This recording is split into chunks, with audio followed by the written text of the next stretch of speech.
Good afternoon. My name is Jeff Reed, and on behalf of Reed and Miller Consulting, we are delighted to be with you today. Thank you for this opportunity to work with you, Budweiser, on this data analysis project. Let's dive in. First question that was posed to us was the brewery count by state. You can see in the chart to the right, breaks down not only the number of breweries, but also the percentage of total.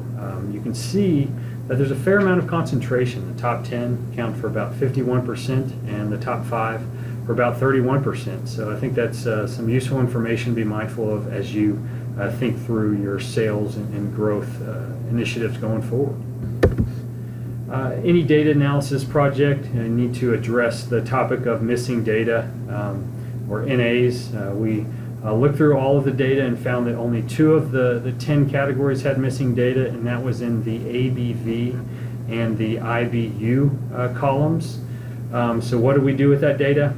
We found that it was randomly missing. So due to that randomness, we didn't have a justifiable reason to remove all of those rows that had any missing values. So we left it in most cases, unless we were analyzing the ABV and IBUs specifically, in which case we removed that data because we didn't want it to skew the overall results.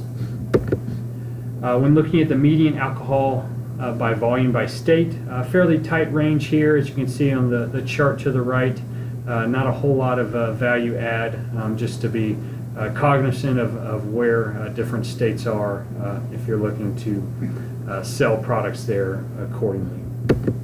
Now when looking at the IBUs on a state-by-state basis, you can see there's a larger range going from 19 to 61. Again, this is something to be mindful of, especially with IBUs, given that there is a bigger distinguishing between each state. So something to be mindful of as you look to expand going forward. Question of maximum ABV and IBU beers. The highest ABV beer came from Colorado. You can see this Lee Hill series had a 12.8% value. This also aligned with one of the previous charts that we talked about. The median ABV by state, as Colorado was the 6th highest. So, it appears that Colorado likes beers with high ABV. The highest IBU came from Oregon at a value of 138. Some summary statistics behind the ABV beers, fairly tight range. As you can see, the mean and median were very close, which means that if there were outliers, they didn't skew the data all that much. And we can also see this in the distribution of the ABVs. In the bottom left is a histogram. It is slightly right skewed, which means there's a handful of values or beers that are higher than the median and mean level.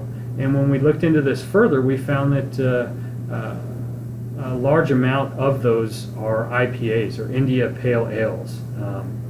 And they occupied many of the higher value ABV beers.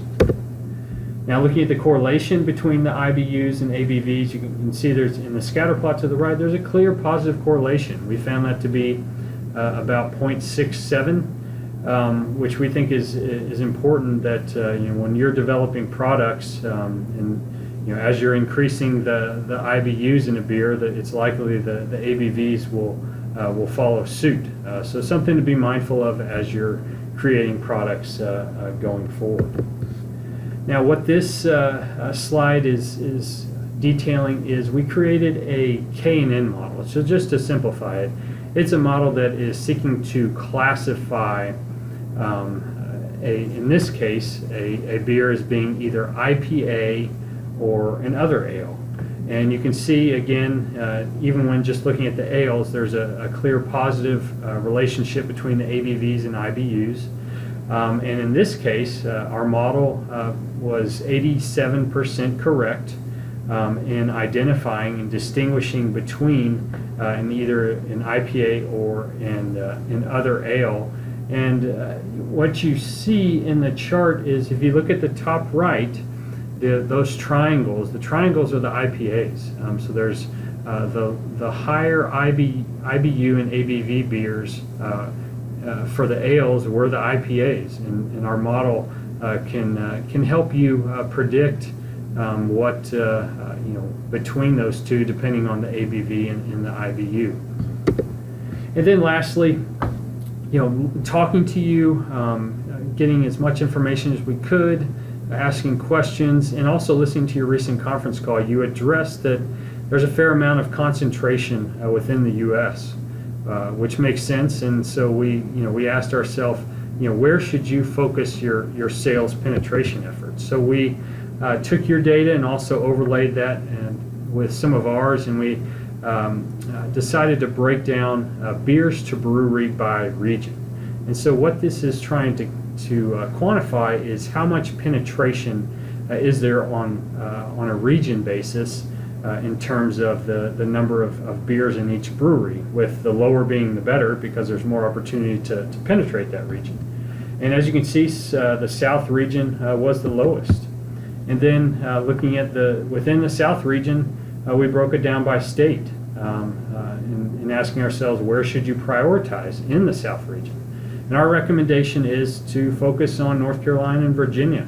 They have low beers to brewery ratios and a fair number of breweries to sell into. So that concludes our presentation. Again, we're so honored to work with you. Thank you for your time and